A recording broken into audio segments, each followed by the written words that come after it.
This is the introduction into how to use the Alfred Home App. This can be downloaded on both Apple App Store and Google Play, depending on the device that you're using.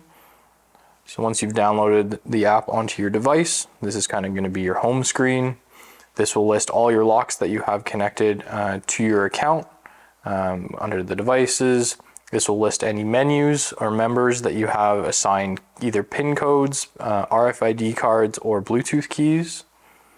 Your inbox will show you any messages or warnings that might be relevant to your account. And then you have your overall account here. It'll show you your email address that you've assigned it to, how many devices your account is added to, and it'll also show your app version to make sure that your app is up to date.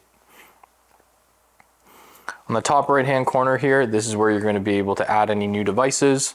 You can add your smart locks, any series, either DB1, DB2, DB2S, ML2, or the newly DB1S that will be launching.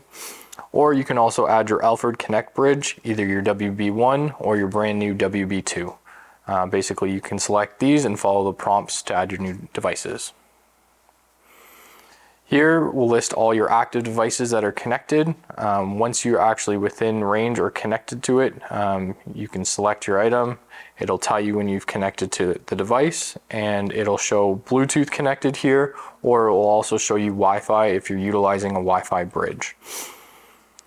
When it's blue, it'll tell you the current status of your lock. Right now this device is in the unlock position. If we click on the middle, it will lock the device.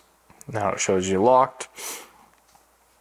You can also go into your activities notifications down here, which will give you all the activities of that device, and it'll show you how it was unlocked and at what time. On the top right hand corner here, it's going to show you your device's battery level, so you can keep track of your battery. You always want to make sure that you have fresh batteries in your lock to make sure you don't come home to a dead lock due to battery changes.